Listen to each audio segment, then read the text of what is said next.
Mitra bisnis Menteri Dalam Negeri Tito Karnavian menemukan modus oknum kepala daerah mengakal-akali tingkat inflasi di daerahnya untuk mendapatkan bonus dari pemerintah pusat karena dinilai berhasil mengendalikan inflasi. Salah satu modusnya adalah datang ke BPS wilayahnya untuk meminta rilis inflasi yang rendah. Modus kedua adalah menyelenggarakan bazar murah di pasar-pasar tempat BPS biasa mengambil sampel agar hasilnya di wilayah itu tidak terjadi kenaikan harga. Sementara di wilayah yang tidak disurvei tetap dibiarkan apa adanya. Apa komentar Anda mengenai akal-akalan oknum kepala daerah mengendalikan hasil survei inflasi di daerahnya ini? Di 633-9160 atau WhatsApp call di 0816-924-924. Waktu saya masih kecil, zaman udah lama ada. Ya manusia kan, pejabat kan belum tentu semua bener kan. Di Jepang, di Korea, di Tiongkok, di Taiwan juga banyak nggak bener ya. Amerika bener nggak? Pasti ada, namanya manusia kan nggak sempurna. Ya cuma salah satu bisa cegah kan hukum. Bener nggak? Kalau hukum nggak tegas, kita lihat di Tiongkok pasti lebih kacau.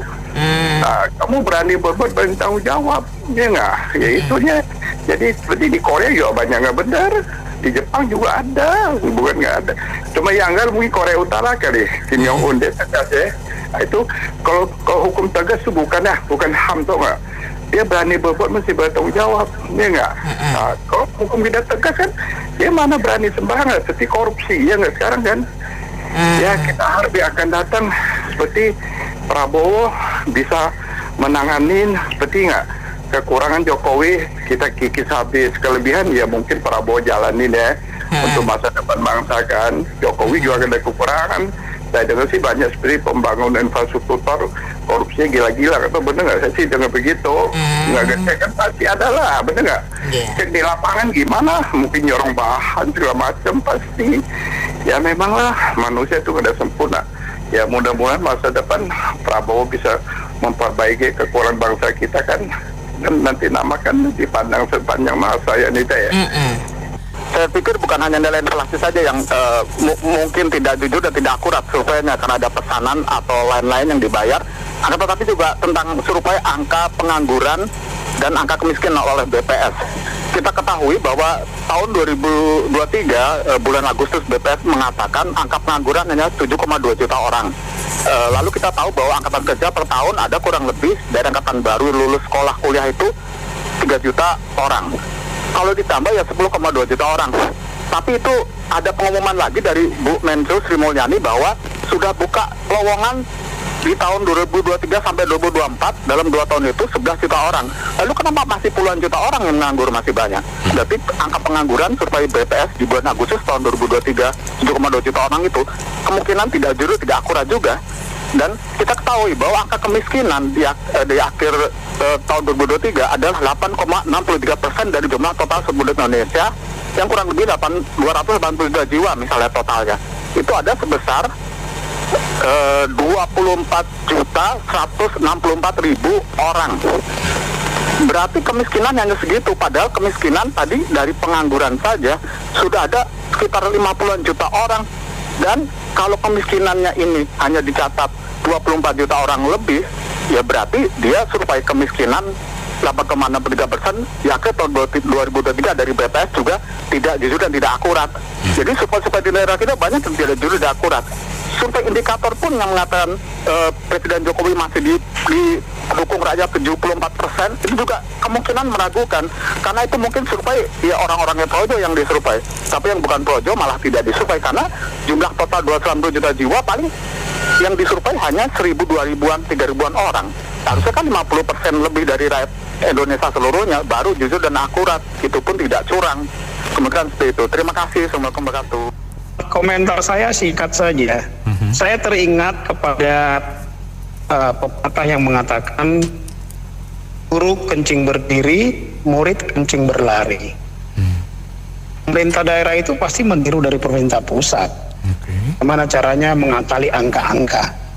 Dan mungkin saja mereka belajar dari sana. Itu aja. Terima kasih. Cerdas kan politisi kita, nggak ada yang ngelawan. Sedunia paling cerdas tuh politisi kita. Sepanjang mayoritas partai politiknya masih berorientasi pada duit dan duit, ya nggak bakal lah Indonesia maju. Itu yang jelas. Memang mereka berebut kekuasaan, punya visi. Enggak, cuman berebut kekuasaan untuk supaya mendapatkan upeti. Upetinya dari mana? Dari korupsi.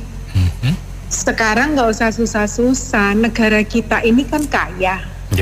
Oke lah, katanya pada umumnya rata-rata IQ kita itu 78. Kenapa bisa 78? Karena para ibu-ibu atau para guru tidak mendidik, atau pendidikan kita tidak mendidik untuk memberikan asupan gizi yang benar. Tapi yang diberikan adalah makanan yang aneh-aneh kalau yang punya duit. Nah, padahal kurang gizi itu bukan berarti orang yang nggak mampu loh. Berarti apa? Berarti salah didik kan? Home educate balik kan? Nah, terus pertanyaan saya berikutnya lagi, kalau sepanjang kita ini tidak dibangun mulai dari bawah, emang kita bisa maju? Buktinya masih ada kok orang yang ngomong bahwa ada lapangan kerja tapi untuk orang-orang yang cerdas dan punya kapasitas. Nah, ya memang ada, tapi untuk orang-orang yang cerdas dan punya kapasitas. Contoh lagi, yang sudah dibaca oleh Bung Anto juga kan, bahwa kita kalah dengan Malaysia, Vietnam, Singapura untuk data, untuk bank data, untuk cloud ya. Padahal di Indonesia kan udah saya ngomong, kalau kita punya Bill Gates yang Bill Gates-nya Indonesia, yaitu lulusan Jerman yang dia atau bapak tersebut memiliki bank data yang begitu canggih dan sekarang malah maju bukan ke cloud lagi, ke AI. Nah, hal-hal seperti ini kenapa tidak dimanfaatkan oleh para politisi yang berkuasa? Karena mereka nggak mau dipintari.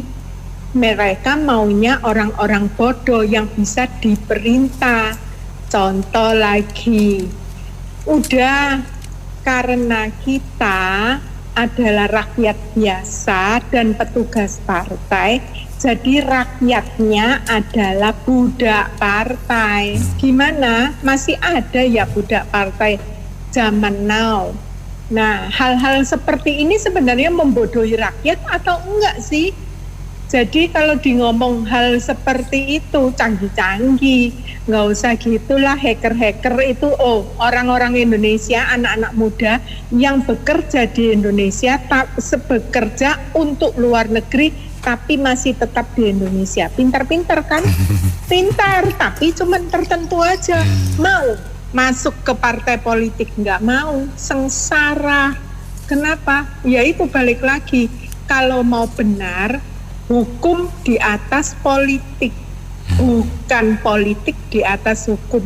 Kalau politik di atas hukum, ya repot. Nah itu ada Pak Emir Salim ya, kalau nggak Emir Salim ya, bekasnya Orba dulu, menteri bekasnya Orba. Nah menteri. Itu kan juga ngomong bahwa Jokowi itu seperti sendirian digempur oleh para partai politik karena mau melemahkan KPK. Nah itu masa nggak tahu? Rakyat nggak tahu kan, nggak dengar itu kan, para elitnya nggak dengar itu, apalagi politisinya tambah nggak mau dengar. Kenapa? Karena mereka merasa mereka berkuasa.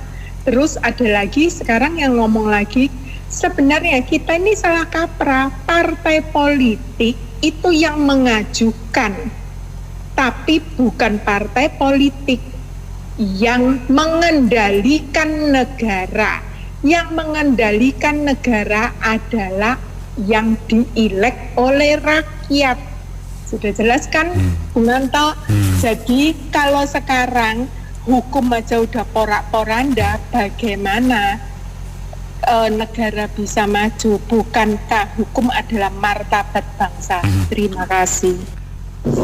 Ini saya baru kepikir juga sih, kalau misalnya hasil survei bisa diatur-atur, kan pas dia mau pemilihan lagi dia bisa bilang tuh, wah pas saya menjabat tuh naik semua tuh, bagus, angkanya bagus-bagus semua tuh, waduh. Dan dia nggak bisa dikritik sama misalnya per atau apa, karena hasilnya bagus-bagus semua.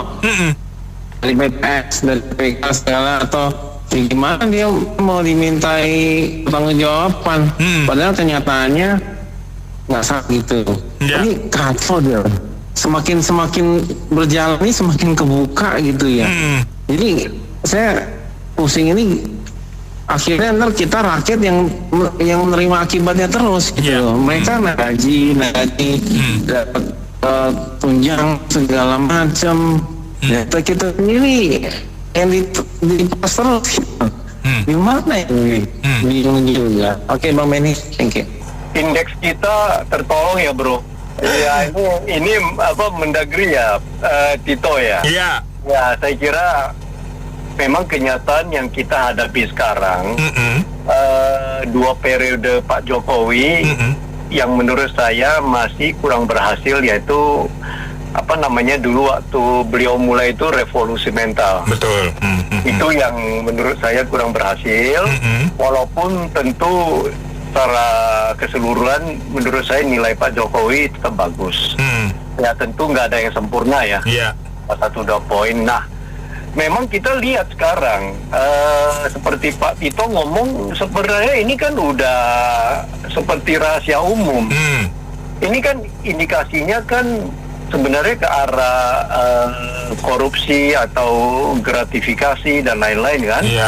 Ya kan, melalui Badan Pusat Statistik membuat data begini kan, ini kan larinya sebenarnya perkara uang, ya kan? Jadi saya kira ini nanti beberapa hari mendatang setelah Pak Prabowo terima estafet kepemimpinan nasional, di tangan beliau tugas penting itu adalah hukum. Tugas penting itu perubahan atau melanjutkan pekerjaan rumah besar Pak Jokowi yang belum terlaksana. Yaitu ini tadi, hukum dan revolusi mental pejabat di negara kita. Karena di Pak Jokowi sudah memberikan satu baseline untuk infrastruktur ekonomi dan lain-lain. Giliran di Pak Prabowo meneruskannya itu menurut saya akan jauh lebih mudah, tetapi memang bukan pekerjaan gampang. Nah, di tangan Pak Prabowo lah, menurut saya beliau seorang militer, mungkin pejabat-pejabat lain akan lebih takut pada beliau. Nah, inilah di zaman dia, mudah-mudahan 1 tahun pertama udah melihat gebrakannya, supaya kita tidak setiap hari hanya seolah-olah bicara-bicara kemudian nggak ada solusi, bicara lagi, ada yang korupsi, ada yang ini nggak ada solusi. Di tangan beliau itu nggak boleh lagi. Dan ini menurut saya satu pekerjaan yang sangat penting. Dan mudah-mudahan di tangan beliau segera dengan DPR merealisasikan rancangan undang-undang yang mengenai pemiskinan, perampasan aset, pengaturan uang kartal, di tangan beliau harus segera. Di samping lain-lainnya. Supaya inilah hasil, supaya membuat minimal mereka yang masih ada rencana gini-gini udah mundur selangkah. Benar, Pak. Kalau enggak kan dia lihat berjamaah, gua lihat lu gini, lu lihat gua gini, ya udah kita rame-rame aja. Karena di dalam 10 orang kalau 8 sampai 9 orang yang melakukan hal yang tidak benar, sisa 1 yang benar, ini jadi aneh. Iya kan? Kan kita maunya dalam 10 orang, ya kalau bisa yang bikin yang korupsi itu hanya 1, 2, 3 juga melarang dia, supaya kita bisa siap menjadi Indonesia emas di 2045, bro. Setuju, Pak. Jadi Indonesia tambah makmur, kita juga akan lebih baik. Setuju. Saya kira bro gitu, bro. Oke. Terima kasih. Beberapa tahun yang lalu kan terkuak ya masa Ahok sama BPK ya. Kan banyak sekali kasus yang pemerintah daerah pun juga menyuap BPK saya. Keuangan daerah itu wajar tanpa kecuali dan jadi itu sudah terlalu lama. Nah ini kalau masalah statistik dan ujung-ujungnya duit, ya sebetulnya ya sekali tiga uang. Jadi memang kalau yang namanya politisi ya di level apapun itu memang pertama kekuasaan, dua uang, yang ketiga ya seperti itu. Nah mungkin ya obatnya itu bagaimana supaya bisa sembuh. Ya mungkin kita harus meniru negara China ya, hukum mati untuk mereka yang mengambil, mencuri, merampok uang rakyat. Ya, nah gimana caranya? Pertama undang-undangnya. Kalau undang-undang itu katakan disahkan, tapi tidak diberlakukan, percuma ya. Nah, itu apa yang harus didorong? Yang pertama harus adalah penegak hukum. Penegak hukum itu siapa? Kepolisian, KPK, kejaksaan. Nah, kemudian kemarin kan ada tuh hakim-hakim naik gaji, ya. Minta. Saya nggak tahu tuh, katanya kan ASN mau naik gaji, hakim ini nggak diikutin. Saya nggak tahu tuh ya. Nah, kan ya, hitung-hitungannya ya. Nah, itu mereka semua bagian dari penegak hukum. Nah, bagian penegak hukum itu tidak serang, tapi yang sudah tidak disiplin, ya memang harus ya dibersihkan benar-benar. Kalau disapu nggak bisa disik, ya kalau nggak bisa disikat gimana? Dibakar. Ya. Keras. Oke. Kalau mau negara ini menjadi lebih baik, ya, dan semua keluhan bukan cuma dari dalam negeri tapi juga dari luar negeri, semua investor yang masuk ragu-ragu karena apa? Ketidakpastian hukum. Ya, nah kepastian hukum itu semoga Pemprov Prabowo naik menjadi presiden berikutnya itu akan tegas. Oke, siap. Ya, begitu. Tegas itu terutama kepada penegak hukum. Kabarnya masyarakat pun juga akan lebih tertib. Ya, waktunya bersih-bersih lah Pak ya, gitu ya Pak ya. Betul sekali, bersihkan luar dalam. Iya. Bro, tadi intronya dari Ben keren juga. Korupsi di Indonesia dari zaman ke zaman makin banyak. Betul. Asli. Cuman kurang ampun. Sampai meja juga dikorupsi. Mejanya juga dikorupsi. Baju pejabat dibeli pakai, korupsi punya duit juga itu. Pusing nggak kita? Oh, mendarah daging, bro, mendarah daging. Ngeri. Ya memang gitulah. Tadi gua denger Pak siapa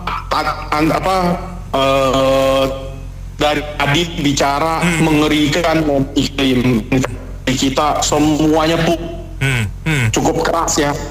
Nah, cuman kalau dilihat ini PS sebenarnya mereka ini juga saling menentek lah. Kita lihat PK kasih opininya semua WTP bro. Tahu-tahu masuk APK WTP. Enggak. Mau dari mana? Pemda mana WTP semua. Terus terakhir pertanian, Limpo, OPP juga tuh. Kenapa nyangkut juga tuh kasus? Jadi sebenarnya udah kong kali kong lah di antara mereka. Nggak mungkin BPS mau ikutan kalau ada udang di balik nggak? Betul. Nggak mungkin. Kayak anak SD dikasih tontonan kotak itu. Perlu proses memang Pak. Maksud saya kan di APBD itu juga kan bisa bekerja sama dengan lembaga independen, ada Nielsen dan sejenisnya. itu kan bisa seperti apa. Jadi pemerintah bisa mengolah informasi secara benar. Yang independen loh maksud saya gitu kan. Jadi biar kepala daerah ini biar diajak berpikir cerdas gitu loh Pak. Jangan kita menyalahkan. Maksudnya menyalahkan. Nah kalau temuan dari DPR Negeri ini kan sebuah temuan Pak. Kemudian ditelusuri secara komprehensif dan terukur. Maksud saya jangan kita ini diajarin seperti ini terus sangatnya menjadi pembiaran. Terus kan pengen kita tiap per menit ada perbaikan. Jangan sudah rusak kita siram bensin tambah ribet Pak. Angus semuanya Pak. Angus semuanya segitu lah. Maksud saya mau diajak pemerintah daerah ini dalam pada saat pendidikan dalam diklat ya kerjasama misalnya yang tadi saya sebut tadi ada survei hasil Nielsen dan sebagainya biar terukur maksud saya seperti itu. Kalau kita berpikir yang lain ya sudahlah, memang kita ini udah terlalu banyak penyakit. Jadi ini abang tuh ini kan kemarin kan kenapa tuh pakai kasih acara hadiah dari pusat.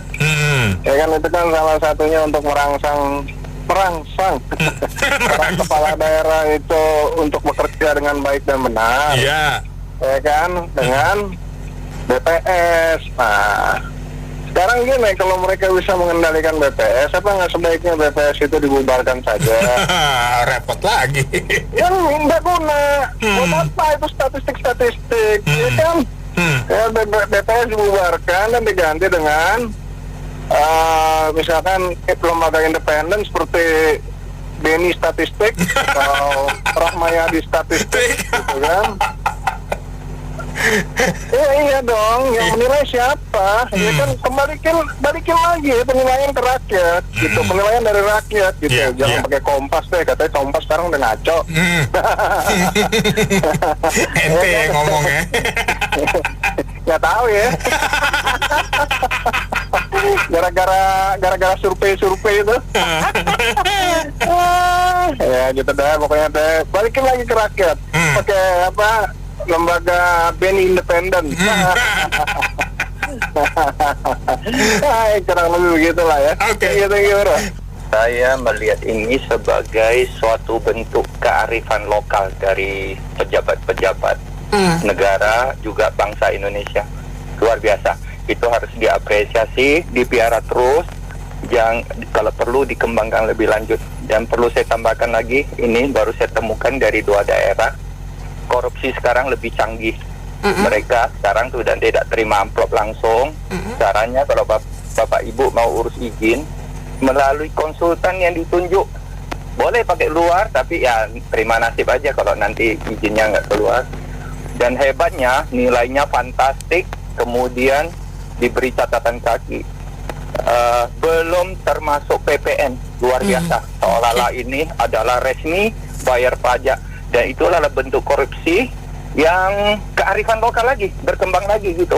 Dan kita luar biasa, Indonesia ini sebenarnya entrepreneurship-nya hebat. Orang lain menciptakan barang dan kita menciptakan izin surat yang dijual dengan nilai yang luar biasa. Hanya ada di Indonesia, Ibu. Jadi kita lestarikan ini kearifan lokal dan bangsa Indonesia akan makin maju. Terima kasih. Iya, ini akal-akalan nih Mbak ya. Ya saya rasa gini ya, apapun ya kan sepandai-pandai tupai melompat pasti jatuh juga ya, ada peribahasa gitu ya. Pandainya manusia mengakali ya ketahuan juga gitu ya Mbak Mary ya. Iya, jadi apapun yang dilakukan ya, ini oknum memang ada di semua lembaga Mbak, di semua institusi ya, di semua tempat itu oknum ada. Kalau memang Pak Tito Karnavian sebagai Kemendagri mungkin mengetahui ya, mungkin dipublikasikan saja oknum kepala daerahnya siapa, ABC gitu ya. Nah itu dipecat, diberi sanksi pidana gitu ya Mbak ya. Karena ini kan juga kan istilahnya ini membohongi karena mau mendapat bonus ya. Bonus ya, kalau inflasinya tingkat inflasi di daerahnya rendah begitu dapat bonus kan. Mungkin ini ya Mbak ya, saya punya usul mungkin ya untuk bonus atau reward atau apresiasi itu untuk kepala daerah yang jujur gitu ya. Nah, iya itu mencakup semuanya gitu ya. Jadi berlomba-lomba untuk jujur karena memang sampai hari ini ya Mbak ya, yang langka dan mahal itu jadi seperti dinosaurus ya yang udah punah ya. Kesetiaan, kejujuran. Ya, itu langka. Ya, jadi mungkin rewardnya diganti, saya usul. Siapa oknum kepala daerah siapapun ya, yang istilahnya biaya hidupnya lah, biaya dari APBN, APBD ya, dari itu coba dibuat lomba yang paling jujur siapa. Mungkin bisa ini Mbak, mereka nggak akan ngakalin seperti itu. Jadi apapun ya segala cara lah manusia ini emang diberi akal budi ya sebetulnya untuk Tuhan ya, untuk hal yang ya kan tergantung pilihan free will ya Tuhan dah. Kamu mau di jalan yang baik, yang benar, gelap, terang, hitam, putih itu semua pilihan manusianya gitu ya. Jadi ya mungkin itu tadi rewardnya diganti aja. Yang paling jujur siapa nih kepala daerahnya, yang paling bersih dari maling-maling korupsi siapa gitu ya Mbak ya. Itu mungkin kita tes aja gitu. Jadi kurang lebih gitu ya. Kalau saya bilang ini pejabat yang pintar, karena presiden menteri juga begitu, ya kan? Apa salahnya pejabatnya juga begitu? Seluruh pejabat di Indonesia melakukan begitu, jadi Indonesia tambah bagus korupsinya. Terima kasih. Itu kepala daerah itu merupakan perwakilan pemerintah pusat. Kadang-kadang dia merupakan raja-raja kecil di daerah, Mbak. Jadi kadang-kadang keputusan otoritas pemerintah pusat tidak tegak lurus dengan daerah gitu loh.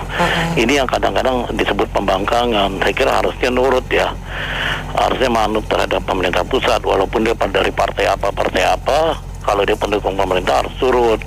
Nah seringkali terjadi friksi-friksi seperti ini.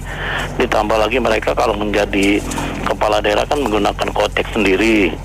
Jadi inilah yang kadang-kadang seperti tadi yang disebutkan, sering melakukan tindakan-tindakan yang tidak realistis terhadap pemerintah pusat, sering terjadi ya manipulasi atau hal-hal lain ini yang sering dipertentangkan. Jadi saya kira hal-hal seperti ini sulit untuk dihilangkan secara 100% ya. Kedepannya pun dari satu kita Pak Prabowo bisa nggak memberantas hal-hal demikian, saya kira agak sulit karena terobosan mereka itu udah lama mendarah daging dari perbuatan-perbuatan itu. Jadi integritas itu betul-betul sulit dicari gitu loh. Saya kira bukan hanya kepala daerah seperti gubernur, bupati maupun wali kota di daerah pun seringkali bisa melakukan hal demikian. Saya kira itu aja.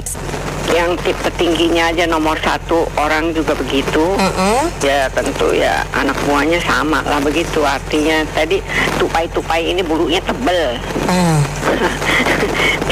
dia jatuh juga bangun lagi. Ini orang kita itu memang orangnya kreatif ya, cuman ngakal-ngakalin doang gitu.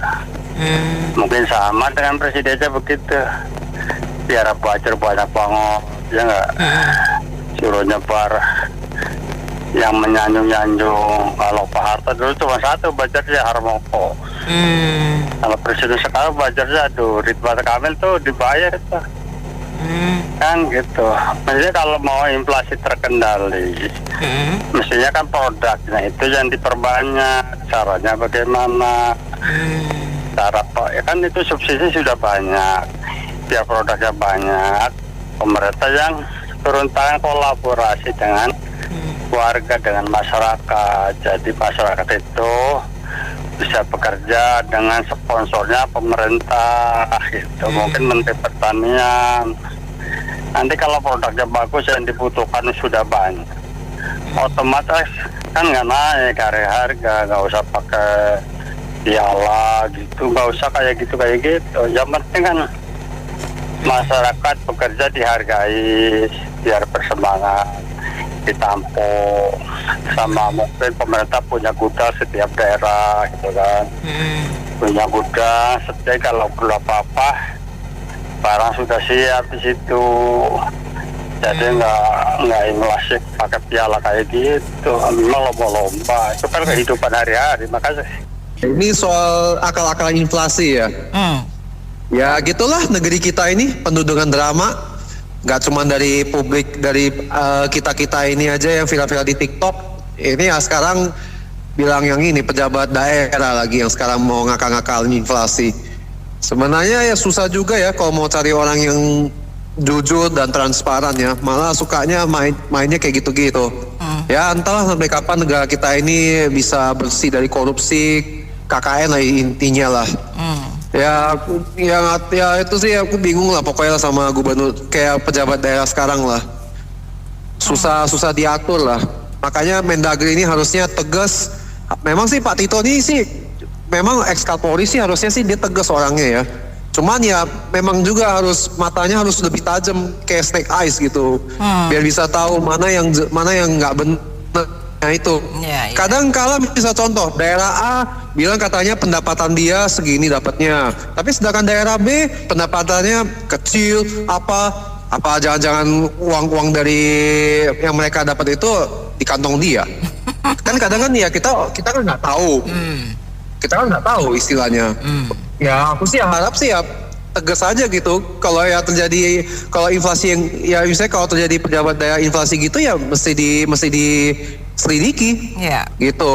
Ya kalaupun pihak lembaga hukumnya tegas ya saya harap ya bisa gitu. Oke, thank you. Ya memang ini bukan yang pertama dan ini sudah lama terjadi, bahkan jujur katakan jangan-jangan pertumbuhan ekonomi kita juga didasarkan atas data-data yang error seperti itu gitu loh. Jadi ini efeknya kan luar biasa sebenarnya.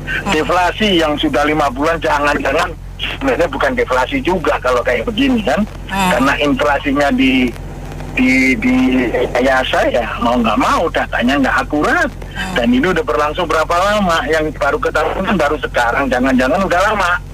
Ini hal-hal yang semacam ini saya bilang satu, BPS-nya juga mestinya juga hati-hati, karena tipikal orang Indonesia kan ya begini lah, paling jago akal mengakal itu udah paling jago lah orang Indonesia itu. Itu makanya siasatnya juga dari BPS, tapi yang paling penting penegakan hukum. Kalau udah kayak gini dan ketahuan, jangan diberi ampun gitu, karena efeknya kan udah luar biasa. Betul. Gitu. Itu ngaruh juga ke UMP ya otomatis ya Pak dengan inflasi. Kemana-mana, ini kemana-mana. Dasar data dari yang salah itu akan kemana-mana. Kebijakan pemerintah juga jadi salah. Apapun jadi salah semua gitu loh.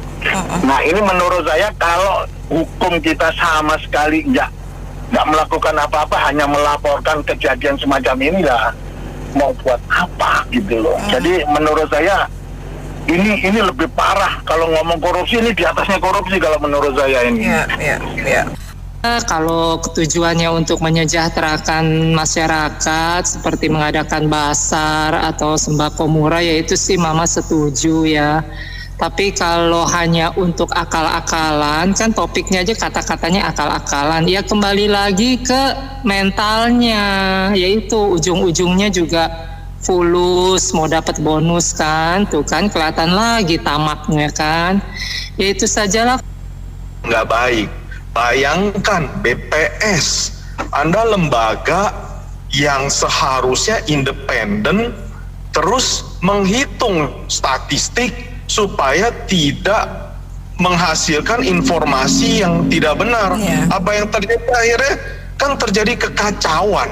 Negara kacau, yang dibilang inflasi harusnya katakanlah 5% jadi 2%. Jadi semua produk yang dihasilkan BPJS bisa kita anggap enggak cukup qualify karena ya mereka kong kali kong di daerah bisa diatur. Jadi gitu ya. Ya apa layak Anda apa yang terjadi BPJS dianggap BPS. Oh BPS bukan BPJS, maaf BPS. Iya, itu pusat statistik. Anda layak. Dari saya itu aja. Menurut saya ya agak aneh ya, mereka bekerja sama untuk nipu lembaga negara yang lain juga gitu. Iya dong, bekerja sama di daerah untuk menipu yang pusat. Ya sama kayak yang kasus itu Menteri Pertanian itu kan juga sama kan. Dia bekerja sama dengan BPK ya kan, biar nilai dia bagus. Jadi saling peras antara lembaga negara bisa saling peras. Lucu gitu loh. udah terlalu kacau ini. Sesama teman sendiri saling makan bener kayak tadi yang Mbak Nena ngomong. Ya makanya ini kalau bukannya saya mau menyalahkan satu orang ya, cuma kan kalau ditanya, coba tanya ke menteri yang bersangkutan, selalu begitu tuh kalau ditanya. Harusnya jadi kepala itu kan dia harus bisa ngatur gitu loh. Jadi nggak lepas begitu aja. Tetap orang nggak kapok-kapok gitu. Itu dia masalahnya ya. Itu dia. Iya, Tapi nggak apa-apa. Kita nggak boleh lengah dia untuk Indonesia. Kita jangan. Bener nih kata Akong nih. Maksudnya urusan manusia ya kita juga jangan istilahnya bergantung kepada Tuhan terus. Ya kita juga harus ikut sebagai masyarakat ya harus ikut aktif gitu. Jangan membiarkan terjadi kecurangan-kecurangan ini.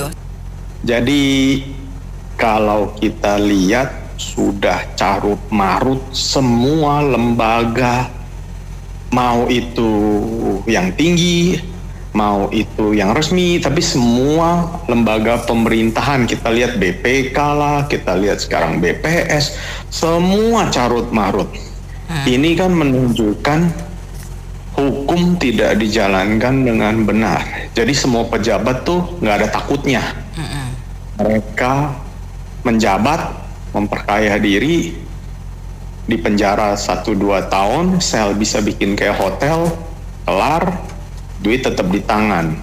Jadi negara kita ini sudah kacau balau lah dikelolanya, baik itu oleh pejabat yang terkait sampai ke bawahannya.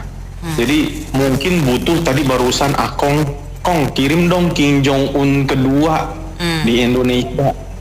Saya sendiri agak apatis ya ngelihat Prabowo sekelilingnya itu, jujur aja kita tahulah siapa mereka. Apa Prabowo bisa pakai tangan besi, kalau mereka salah hukum? Rasa-rasanya sih susah juga ya. Jadi mudah-mudahan lah nanti beneran dari atas ngirim Kim Jong Un ya hukum mati semua atau bagaimana, baru negara ini bisa berubah. Kalau enggak susah lah, udah apatis lah kita. Itu aja. Makasih Mbak. Baik, terima kasih kembali Pak Tony atas opininya. Masih ada waktu ya mitra bisnis, silakan. Menteri Dalam Negeri Tito Karnavian menemukan modus oknum kepala daerah mengakal-akali tingkat inflasi di daerahnya untuk mendapatkan bonus dari pemerintah pusat karena dinilai berhasil mengendalikan inflasi. Nah, salah satu modusnya adalah datang ke BPS wilayahnya untuk meminta rilis inflasi yang rendah. Modus kedua adalah menyelenggarakan bazar murah di pasar-pasar tempat BPS biasa mengambil sampel agar hasilnya di wilayah itu tidak terjadi kenaikan harga, sementara di wilayah yang tidak disurvei tetap dibiarkan apa adanya. Apa komentar Anda? Dengan Pak Hendri, selamat siang Pak Hendri. Siang Mbak. Iya. Aduh, Pak Tito tahu Mbak ya masalahnya. Iya, kalau tahu ngapain teriak-teriak, ciduk langsung angkut kandangin. Apalagi keadaan rakyat sudah susah. Mereka punya wewenang, apalagi mereka paling tinggi di kementerian dia. Masa masih mau dikadal-kadalin sama anak buahnya? Bukannya apa-apa, kasihan. Masih saja berani-beraninya ngebodoh-bodohin pimpinan tertinggi. Soal pimpinan tertinggi itu buta. Malu kayaknya. Rakyat juga melihat mata telanjang kita ini susah. Itu pedagang kaki lima saja sudah banyak yang gulung tikar semua Mbak. Iya. Di tempat saya saja udah sampai 2-3 orang udah nggak mampu. Mereka berjualan lagi. Mereka berjualan kadang-kadang habis sekali 4-5 kali, banyak sisanya. Lama-lama mereka capek juga, bangkrut juga, rugi juga. Udah mereka istirahat dulu saja, pulang kampung mereka Mbak. Jadi kembali lagi, ini keadaan sudah genting, yaitu kembali lagi, ini sudah carut marut. Negara ini dikelola oleh segelintir manusia karena sahwatnya ini mau bergaya-gaya, mau meninggalkan dinasti apa nggak tahu lah. kita nggak tahu lah mau di ibaratnya supaya dikenang oleh rakyat. Tidak, bukan keinginan rakyat kayak begitu-gituan. Yang penting rakyat itu stabil dulu lah. Jangan bergaya-gaya saya tidak mampu, jangan saya bergaya-gaya mau dihormatin. Enggak perlu itu. Rakyat itu tidak membutuhkan itu. Bagaimana negara ini berjalan kelanjutan ke depannya lebih baik, supaya nanti Pak Prabowo juga akan mulainya dengan baik. Makanya kembali lagi saya bilang, ini yang lagi pesta-pesta dikit lagi sudah mau habis. Pak Prabowo ini bagian cuci piringnya, supaya bersih-bersih nanti sudah ya. Mana kotor-kotor yang udah tidak bisa dibersihkan, diajukan ke meja hijau. Insya Allah dengan seizin Allah Pak Prabowo itu akan tegas, akan memilih mana yang baik, mana yang buruk untuk kemajuan bangsa ini. Karena founding father kita sedang, kasihan Pak founding father kita ini. Mereka itu berjuang tidak hitung-hitungan uang saya dapat berapa, jabatan saya dapat apa nanti. Anak saya korbannya, nyawa saya korbannya, itu yang mereka kedepankan untuk Indonesia ini berjaya ke depannya, supaya dipandang oleh dunia.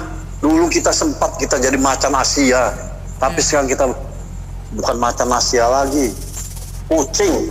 Saran saya yang di atas itu kasih contoh yang baik, moralitasnya yang baik gitu. Karena dari atas itu kalau kasih contoh tipu-tipu, yang di bawah juga ikut tipu-tipu. Kadang juga yang di atas itu yang nyuruh yang di bawah untuk tipu-tipu juga. Kemudian juga kalau pasar jual murah itu sebetulnya untuk rakyat ya senang saja sih, barang-barangnya bisa beli murah. Yang mengenai berantas korupsi itu, saran saya jangan hanya fokus ke rakyat yang tidak bayar pajak dengan betul, tetapi juga pejabat-pejabat yang korupsi gede-gedean itu, seperti jual izin atau kemudahan-kemudahan mendapat izin atau pencucian uang dan lain-lain, itu juga diberantas gitu. Kita lihat aja sekarang komposisi pemerintahan, menteri-menterinya itu cuman ganti casing doang. Sekarang sini sistem di pemerintahan Indonesia ini nggak ada yang berjalan. Contohnya nih ya, kenapa pusat statistik itu bisa diutak-atik, supaya itu bisa diutak-atik?